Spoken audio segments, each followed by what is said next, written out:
Maintenant, je vais donner la parole à Daniel Julien Noël, un ami de longue date. On a eu le même parcours, moi à la CAM, lui, avec des avocats. C'est le premier, à la Caisse des avocats, il y a une alternance entre présidences. Il n'y a jamais eu de mandat.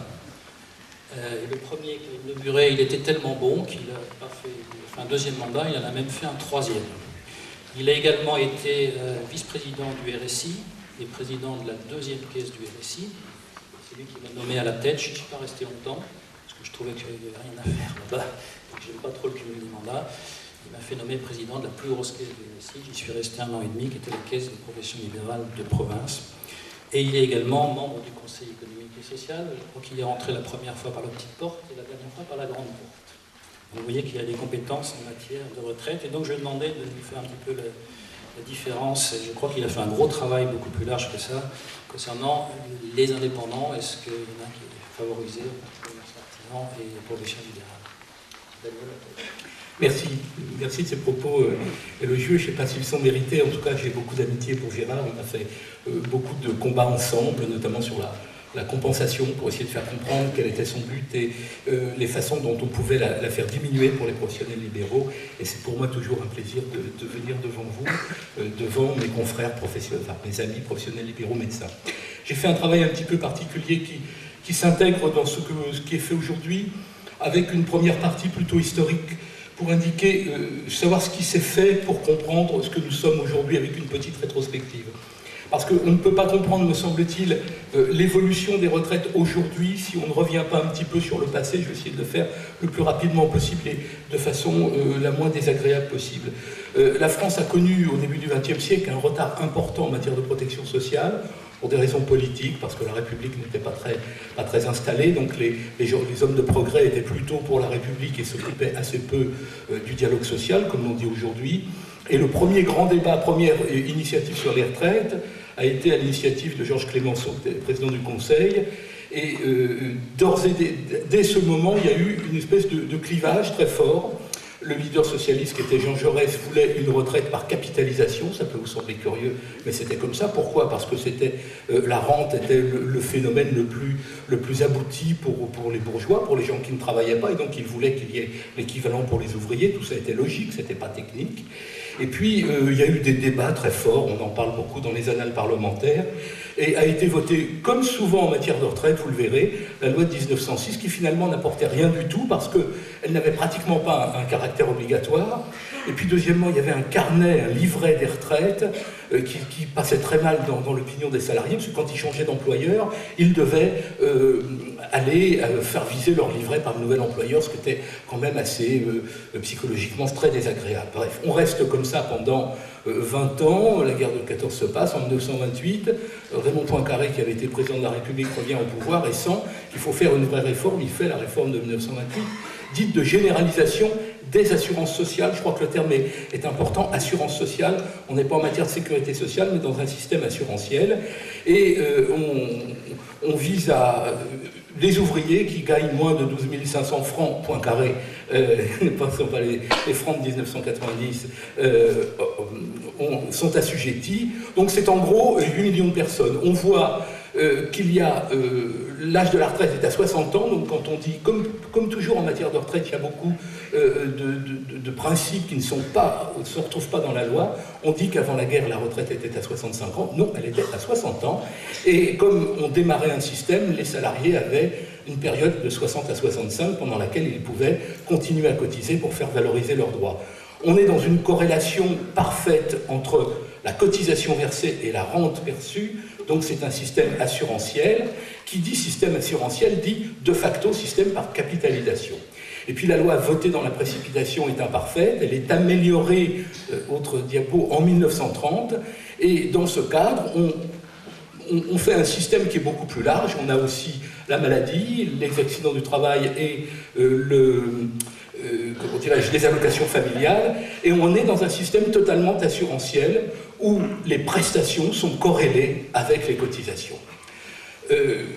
La catastrophe de 1939 arrive, il y a l'occupation. En 1941, le maréchal Pétain, qui avait dit qu'il tiendrait toutes ses promesses, y compris celles des autres, est obligé, il y a une misère effroyable pour les vieux travailleurs, et on change de système. Comme il y avait de la capitalisation à la Caisse des dépôts ou dans certains grands organismes, les cotisations avaient été capitalisées, eh bien on revient en répartition, on prend sur cette capitalisation pour payer les retraites parce qu'il n'y a pas assez de cotisations. Là encore, je ne pense pas que Maréchal Pétain était un répartitionniste convaincu, mais c'était la nécessité qui faisait qu'il fallait prélever dans les réserves qui avaient été faites pour pouvoir payer les retraites. Résultat, 4 milliards de francs de déficit en 1945, et il faut trouver un nouveau système. Donc, troisième période, le plan français de sécurité sociale de 1945, vous voyez que j'étais assez vite pour faire un demi-siècle d'histoire qui pourrait justifier de nombreux débats. Que s'est-il passé? Le Conseil national de la résistance et le gouvernement provisoire d'Alger ont étudié ce que serait l'organisation de la France lorsqu'il y aurait la libération. Et à Alger comme à Londres, un jeune conseiller d'État qui travaillait déjà au ministère et qui s'appelait Pierre Larocque a mis en musique ce plan français de sécurité sociale qui était basé sur le plan Beveridge anglais en 2 mots. On changeait le système assurantiel, on changeait la donne individualiste en disant « je cotise, j'aurai une rente proportionnelle à ma cotisation ». On rentre dans un système macroéconomique et finalement le système est globalisé et on donne à chacun ce dont il a besoin, notamment on lui assure la sécurité, d'où le terme de sécurité sociale, on lui assure la sécurité contre les accidents de la vie, c'est une grande avancée et bien entendu ça implique qu'il y ait une masse de cotisations ou de prélèvements sur les impôts qui ne soient pas corrélés directement avec ce que recevront les uns et les autres. Pour assurer la sécurité, il faut que celui qui est privé d'emploi puisse avoir de l'argent, et ça, s'il n'a pas économisé lui-même, il n'en a pas. Donc il faut que ce soit la solidarité nationale qui prenne en charge ces prestations que l'on sert. C'est donc simple, l'État régule, l'État fixe la hauteur du prélèvement et puis sa répartition, l'État s'assure de la régularité des orientations et l'État est le garant du respect des objectifs des régimes de protection sociale. C'est le système français, basé sur le système de Beveridge, mais avec un tout petit, je ne vais pas rentrer dans le détail économique, mais avec un tout petit correctif, c'est que Pierre Larocque était quand même très français. Il avait vu les assurances sociales qui fonctionnaient dans l'agriculture, la mutualisation, et il a pensé qu'à un certain niveau de revenus, les individus devaient pouvoir s'assurer eux-mêmes. Ce n'était pas la collectivité qui devait assurer l'individu qui avait une grosse rémunération, un gros revenu. On mettait un plafond et de même, pour pouvoir bénéficier des prestations, on mettait un plancher de telle façon que celui qui ne travaillait jamais ou qui ne cotisait jamais ne perçoive pas finalement des prestations alors qu'il n'avait pas participé à l'effort commun. C'est le côté français, ce qu'on a appelé le modèle social français, qui a été mis en place en 1945. Le système Beveridge, c'est un système keynésien, qui s'était mis en place pour l'économie aux États-Unis dans la Grande Dépression des années 30. Le président Roosevelt a fait le New Deal. Le New Deal, c'était l'intervention de l'État. On voit qu'il a son parallèle, ça c'était en économie, et il a là son parallèle en matière économique, c'est-à-dire en matière sociale, c'est l'intervention de l'État qui régule et qui apprécie à la fois le plancher, le plafond et le montant de la prestation. Le système, malheureusement, était parfait sur le papier. Alors en économie, on n'est jamais sûr qu'un système va fonctionner. Par contre, si on ne garde pas la logique du système, on est sûr qu'il ne fonctionnera pas. Or, ce système est basé, vous l'avez compris, sur l'universalité. Il fallait que tout le monde soit logé à la même enseigne et cotise de la même façon, ait les mêmes plafonds, ait les mêmes planchers, pour que le système soit équilibré. Quand la loi a été, il y a d'abord eu l'ordonnance du 4 octobre 1945 du général de Gaulle, et puis la loi de 1946 est intervenue, et là, les travailleurs indépendants, agriculteurs, commerçants, artisans, professions libérales, n'ont pas voulu, ont monté une forme de front du refus pour ne pas rentrer dans ce système universel. Alors on fait comme toujours en France, parce qu'il y avait les élections de 1946 qui allaient déterminer la nouvelle assemblée de 1946 à 1951. Donc on a fait un compromis type 4e République qui est simple. On affirmait l'universalité, mais par contre c'était provisoire. On remettait à une loi, alors vous savez ce que c'est que le provisoire en France, on mettait à une loi ultérieure l'organisation de l'universalité. Devant la montée, les classes dont je vous ai parlé, les classes économiques françaises, commerçants, artisans, professions libérales et agriculteurs, étaient dans une France en reconstruction une force politique et économique considérable. Et le ministre du Travail socialiste à l'époque, en 1948, qui s'appelait Daniel Meyer, a bien été, vous avez dans le document que j'ai fait l'ensemble de sa déposition, il a bien été obligé d'aller à Canossa et de reconnaître que ces travailleurs indépendants ne pouvaient pas rentrer dans le système universel. Dès lors, on peut en penser ce que l'on veut. Le système est complètement déséquilibré. Si, sur une population active qui était à l'époque de 17 millions, 3 millions n'étaient pas dans le moule commun, il est certain que le système allait à son déséquilibre. Je termine là la rétrospective parce que nous sommes issus de ce système de 48. 1948 est créée la CNAVPL avec 15 caisses, dont celle des avocats. Sont créés également l'organique pour les professions industrielles et commerciales, la Concava pour les artisans, et les agriculteurs restent à part avec un système tout à fait particulier parce qu'il y a beaucoup de mutualisation.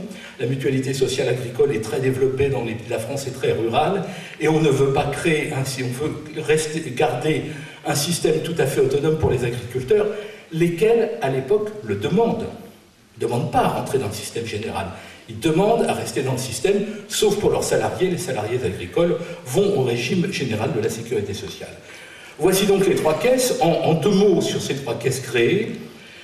La Concava pour les artisans, dès l'entrée, dès l'origine, la catastrophe était appelée, parce que vous avez des chiffres dans le document que j'ai présenté.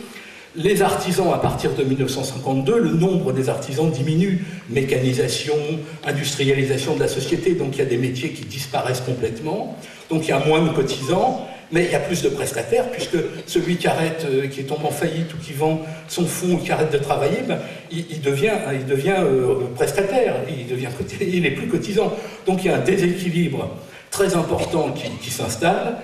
De la même façon, chez les commerçants, un peu plus tard, dans la période 56-70, le déséquilibre démographique est très très important. Et à l'orée des années 70, on sent, vous vous souvenez des phénomènes poujadistes, on sent une véritable tension sur ces professions. Et là, on change complètement, on revient sur des systèmes que l'on avait dit impossibles et inconciliables avec la dignité des commerçants artisans.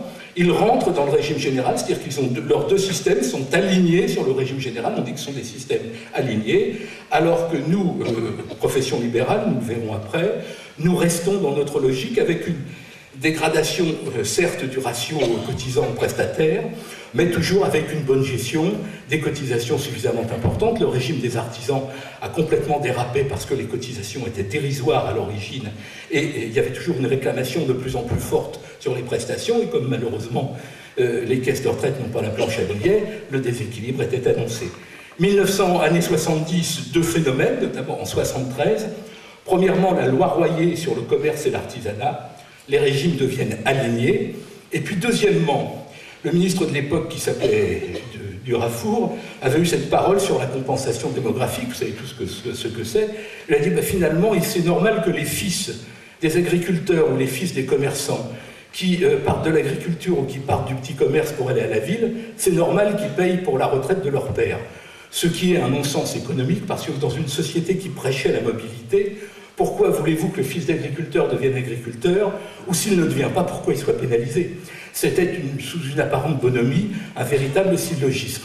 Et on crée la compensation démographique parce que finalement, pendant 25 ans, ces régimes ont été complètement ingérés, on n'a pas voulu les gérer, l'État n'a pas voulu se heurter à des forces économiques et sociales parfois un peu fortes et un peu virulentes, et finalement, on met en place la compensation. Pour mémoire, aujourd'hui, alors je n'ai pas les chiffres, M. Chaffiot me reprendra certainement, mais les chiffres de la compensation, grosse maille, c'est 73% des transferts de compensation que nous payons qui vont au régime de l'agriculture, où il y a 0,27 cotisants pour un retraité, et 17%, 16 et quelques pourcents, c'était il y a quelques années, qui vont aux commerçants artisans. Donc on voit que l'État devait réguler les systèmes, on voit le dérapage, et aujourd'hui, on répartit ce dérapage sur tout le monde, y compris, je tiens à le dire également, sur le régime général des salariés, qui payent très cher à la compensation, 1,60, c'est un chiffre un peu secret, mais il paraît que c'est 1,65. Donc on voit que là, il y a eu des dérapages dans ces régimes.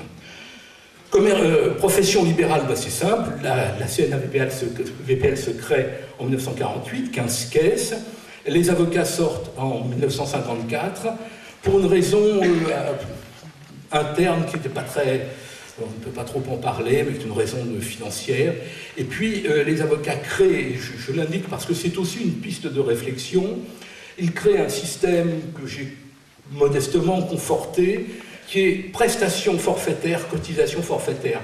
Il y a une base de cotisation forfaitaire, et tous les avocats, quelle que soit leur contribution, je parle au régime de base, quelle que soit leur carrière, qu'ils aient gagné 800 000 euros par an ou 1 million d'euros par an pendant 40 ans, ou qu'ils aient gagné 50 000 euros par an pendant 40 ans, ils ont tous la même retraite de base.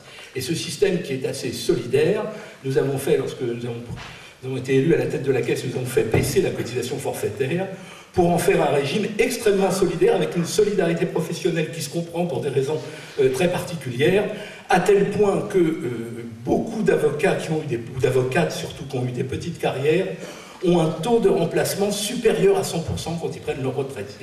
On a des taux moyens sur les premières tranches de la complémentaire à 107 ou 110%.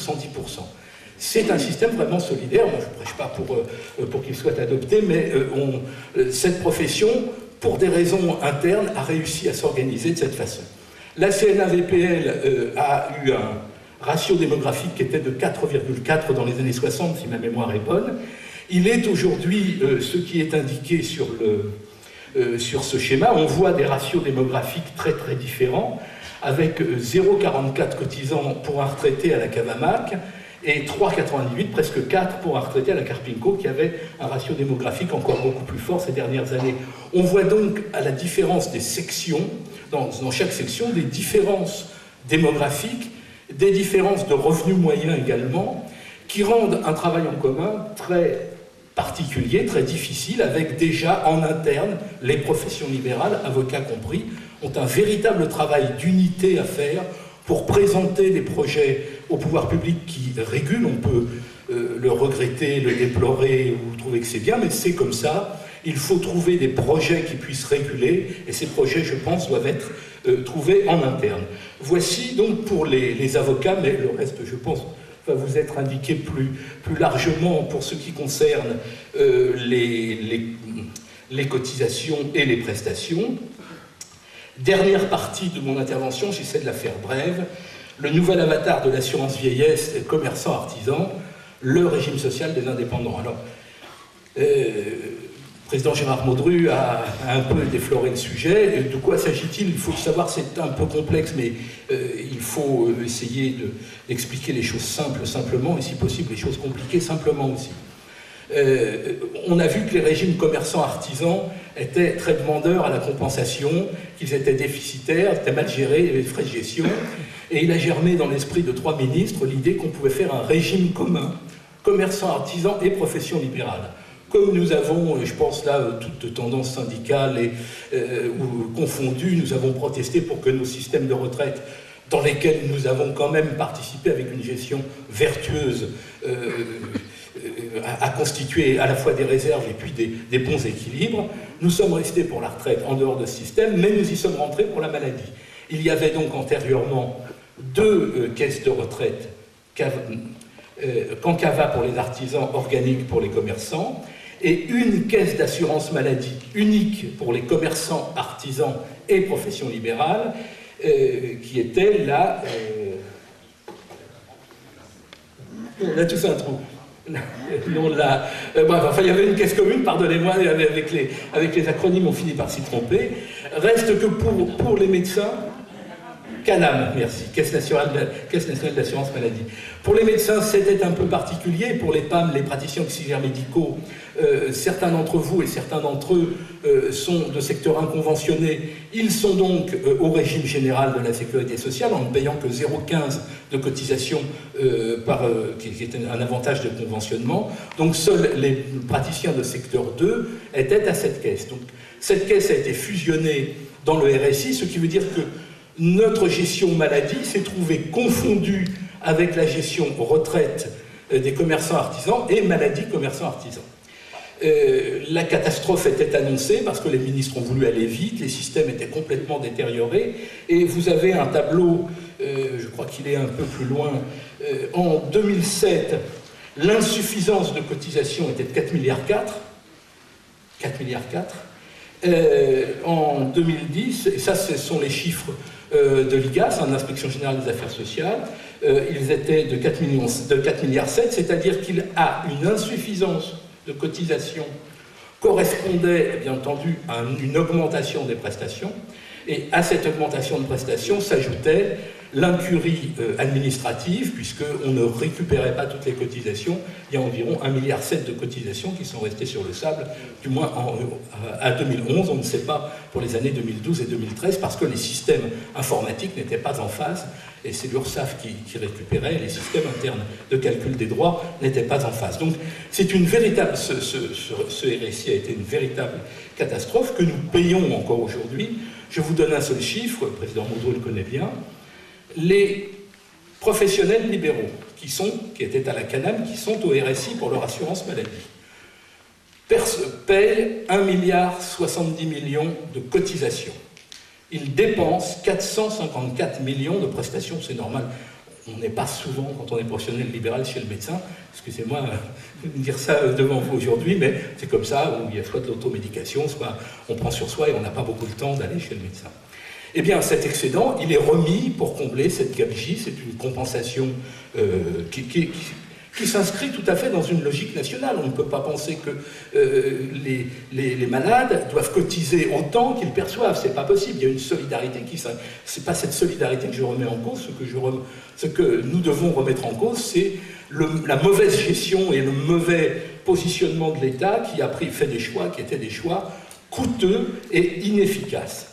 Voici donc ce qui s'est passé pour le RSI. Et j'en termine, parce que c'est très éclairant sur, je crois qu'il y a une petite contestation, sur l'article 31 du projet de loi actuel. J'ai cru comprendre ça. 32. Que veut le gouvernement aujourd'hui ? Je mets de côté le problème des retraites. On peut être pour ou contre cette réforme. Je suis de ceux qui pensent qu'il faut une réforme. Je pense qu'il faut diversifier les modes de financement. Et lorsqu'on voit là, vous avez les déficits du RSI tels qu'ils apparaissent au rapport de l'IGAS. Lorsque l'on voit les besoins de financement, ça ne peut pas reposer sur le travail. Je crois qu'on en est tous convaincus, uniquement sur le travail. Il faut aller diversifier. Les flux financiers sont considérables, sont en milliards de francs. Il faudrait 1,5 point de PIB. 1,5 point de PIB, c'est 1,5 milliard, c'est pas beaucoup. Avec 1,5 milliard tous les ans, on peut déjà réguler un peu, à tout le moins, le régime général. Donc il faudrait faire cet effort en diversifiant la cotisation, et notamment sur les produits financiers. Ce n'est pas nous qui en subirions les conséquences, parce que malheureusement, nous ne sommes pas... Peu d'entre nous sont dans ces systèmes financiers où il y a des produits qui se font en quelques semaines, des fois extrêmement forts, extrêmement, rémunérateurs. Il faut amener, parce que c'est de l'argent qui sort de l'économie réelle et qui n'a pas de capacité productive, il faut ramener ces sommes, qu'elles soient assujetties à la solidarité nationale, parce que si on veut une solidarité nationale, il faut que chacun puisse y abonder en fonction de ses capacités financières. Si on en vient à l'article 32 qui vous remue les uns les autres, de quoi s'agit-il ? Il s'agit de nommer le directeur. Déjà, de transformer la CNAVPL, c'est pas dit, mais je regarde le directeur, il comprendra tout de suite ce que je veux dire. En logique de sécurité sociale, il y a des réseaux. Le RSI est un réseau, la MSA est un réseau, c'est-à-dire il y a une caisse centrale, et puis il y a des caisses affiliées. Quelle est la logique de ces réseaux ? On le voit dans le rapport IGAS pour le RSI. On retire absolument tout pouvoir aux caisses de base, nous l'avons bien vu, et Gérard a démissionné pour cela. On retire tous les pouvoirs, ou pratiquement tous les pouvoirs aux caisses de base, et on le confie à la tête de réseau, avec un conseil d'administration qui n'a pratiquement plus aucun pouvoir, puisque pour rejeter le budget présenté par la direction de la sécurité sociale, il faut que ce soit un vote aux deux tiers. Il faut qu'il y ait 2 tiers d'opposants du conseil d'administration. Ça se voit pratiquement rarement. Donc on retire le pouvoir aux caisses de base, on le concentre à la Caisse nationale, et la Caisse nationale concentre les moyens. Si vous allez dans ce rapport IGAS, vous verrez que pour le RSI, je fais une comparaison et je pense qu'elle est bien fondée. La Caisse nationale a concentré tous les pouvoirs protéiforme, tous les pouvoirs informatiques, avec des conditions d'appel d'offres extrêmement douteuses, puisqu'il y a plusieurs enquêtes préliminaires qui sont ouvertes par le parquet de Paris. Donc on concentre les pouvoirs, il n'y a plus de démocratie, il n'y a plus de gestion par les administrateurs élus, et finalement on arrive à une catastrophe où personne ne contrôle plus rien. Le directeur général du RSI a été à ce point, pas dire incompétent, mais inefficace, que j'ai demandé sa révocation au Premier ministre le 7 décembre 2009. Il a été révoqué en juin 2010, là, 6 mois plus tard. Et c'est la première fois que ça se passait dans une caisse nationale parce qu'il y avait vraiment un carnage, vous voyez les chiffres importants. Je crains pour la CNAVPL, et comme profession libérale, le sort de la CNAVPL m'importe, qu'avec ce système, on duplique ce qui s'est passé au RSI, c'est-à-dire qu'on essaie de concentrer des services qui ne s'entendent pas, qu'on essaie de concentrer des caisses qui ont des philosophies différentes. Non pas que les médecins soient meilleurs ou plus mauvais que les notaires ou que les officiers ministériels, mais il y a des philosophies professionnelles différentes. C'est pour ça que les avocats sont sortis en 1954. Il faut que vos sections gardent cette autonomie, c'est ce que je pense, et puis que le directeur de la CNAVPL soit un directeur qui soit nommé par les caisses, qui soit l'émanation des élus, plutôt qu'un directeur imposé par le pouvoir politique avec une mission bien précise. Et je terminerai en vous disant que s'il est imposé, vous ne pouvez en demander la révocation qu'à la majorité des 2/3. Et lorsque j'ai demandé la révocation du directeur du RSI, le président, qui était bien trop content de botter en touche, n'a pas mis cette résolution à l'ordre du jour, alors que 80%, 90% des administrateurs souhaitaient que ce fait soit fait. Il a fallu faire des pressions importantes sur le gouvernement. Épargnons-nous, épargnez-vous ces difficultés et revenons, quelle que soit après l'idée que vous pouvez avoir de la réforme des retraites. On peut avoir des idées tous très différentes, mais cette manière d'organisation n'est pas bonne pour la CNAVPL et donc n'est pas bonne pour les professions libérales. Excusez-moi, j'étais un petit peu long, mais je pense que je voulais donner un tout à fait complet.